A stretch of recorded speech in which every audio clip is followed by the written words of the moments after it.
Siapa yang betah berada di lingkungan seperti ini? Setiap melintas, bau amis menyengat yang berasal dari sungai menusuk hidung. Puluhan tahun lamanya, sebagian masyarakat Sumatera Barat hidup dalam kondisi lingkungan berpolusi seperti ini.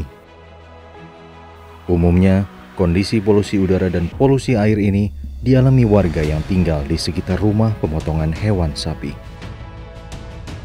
Kalau kondisinya tuh apabila kan limbah dari rumah potong, limbah darah atau kotoran sapi kan langsung dibuang ke sungai. Jadi apabila kondisi sungainya mengering, cuaca panas, itu sangat bau amis. Sebelumnya, limbah dari darah sapi ini menyebabkan kami tidak nyaman. Karena limbah itu langsung ke sungai. Pertama, kita tuh pencemaran dari sungai. Yang kedua, baunya betul-betul menyengat. Apalagi kalau hari musim kemarau. Nah, jadi kan dia airnya tuh dikit tuh. Jadi baunya sampai ke tempat kami. Itulah yang membuat kami tidak nyaman. Pada tahun 2012, kondisi polusi yang mengganggu kehidupan masyarakat Sumatera Barat ini menggerakkan hati seorang siswa Sekolah Menengah Analis Kimia Padang atau SMAKPA yang tinggal di dekat rumah pemotongan hewan.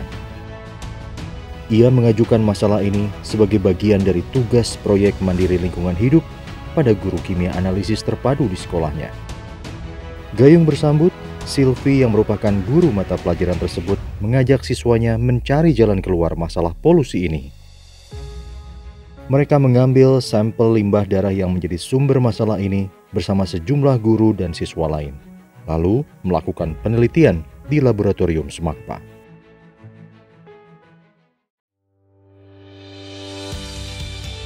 Hingga akhirnya mereka berhasil membuat sebuah inovasi yang dapat mengubah darah sapi menjadi pupuk organik untuk pertanian. Pupuk organik cair darah sapi rumah potong hewan atau disingkat POC Darsa Rupawan ini langsung diaplikasikan ke rumah potong hewan. Bekerja sama dengan Dinas Pertanian dan Peternakan, kelompok tani, rumah potong hewan, Karang Taruna dan masyarakat sekitar RPH, seluruh darah sapi yang awalnya menjadi limbah kini bisa bernilai manfaat yang tinggi sebagai pupuk. Setelah berhasil, para guru dan siswa SMAKPA pun secara bergantian berkeliling ke 10 RPH di wilayah Sumatera Barat untuk memberi pelatihan gratis bagi petani dan petugas RPH agar polusi air dan udara di seluruh Sumatera Barat dapat teratasi.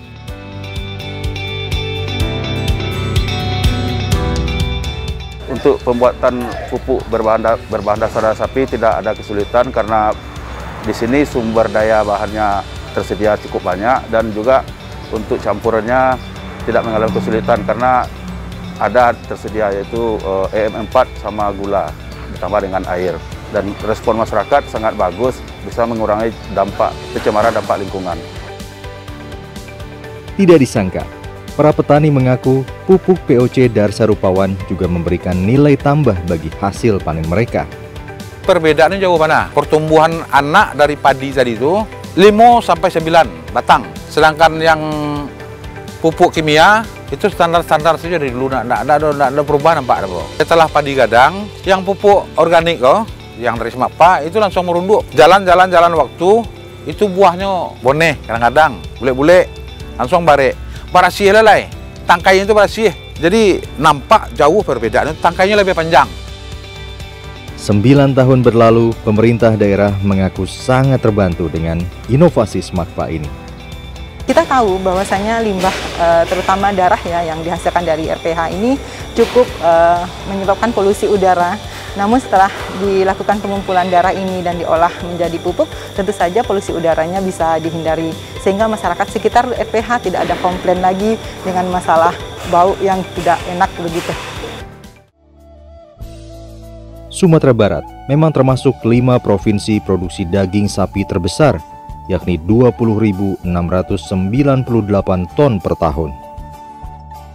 Selain itu, jumlah populasi sapi potong di Sumbar mencapai 417.000 ekor dengan jumlah kelahiran 125.000 pada tahun 2019. Sebagai wilayah yang memiliki kuliner khas rendang sapi, setiap hari 100 ekor sapi dipotong untuk memenuhi kebutuhan daging sapi warga Sumbar. Data-data ini menunjukkan betapa polusi yang dihasilkan dari pemotongan sapi akan sangat mengganggu masyarakat Sumbar bila dibiarkan.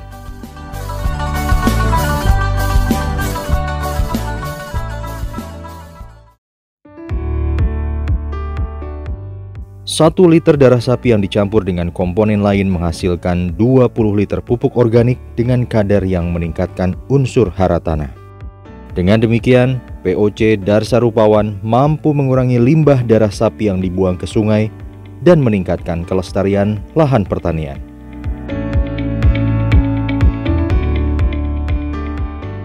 Hal ini sesuai dengan sasaran global ketiga pada tujuan Sustainable Development Goals (SDGs) ke-6, yaitu meningkatkan kualitas air dengan mengurangi polusi, menghilangkan pembuangan, dan meminimalkan pelepasan material dan bahan kimia berbahaya, mengurangi setengah proporsi air limbah yang tidak diolah, dan secara signifikan meningkatkan daur ulang, serta penggunaan kembali barang daur ulang yang aman secara global pada tahun 2030.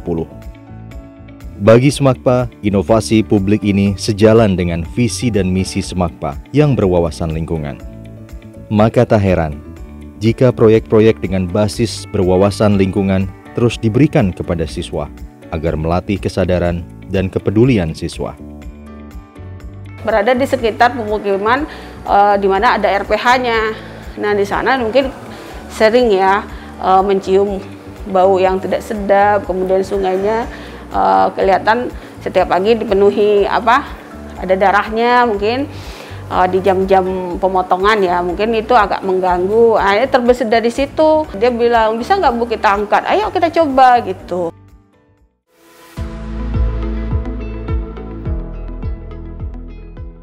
Semakpa juga telah mengajukan paten berbasis moral right terhadap pupuk POC Darsa Rupawan dan telah diberikan tahun 2017 lalu.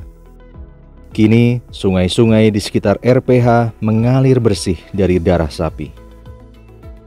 Inspirasi yang dilahirkan dari kepedulian Semakpa melalui pupuk POC Darsa Rupawan menjadi solusi bagi Sumatera Barat. Ya, karena memang yang pertama sekali limbah. Limbah ini kan terbuang, tak bermanfaat. Tapi karena adanya Pak Nasi dengan siswa-siswanya ini bisa dimanfaatkan. Kan besar pahalanya itu. Ya, besar pahalanya, besar manfaatnya untuk bangsa ini. Kemudian yang kedua, Sumatera Barat adalah daerah pertanian. Ya, sekarang ini masalah pupuk kan masalah. Pokoknya Semakpa ini sangat baik lah ya, the best lah. Inovasi publik yang lahir dari hal yang tampak sederhana ini ternyata melahirkan manfaat besar bagi bangsa.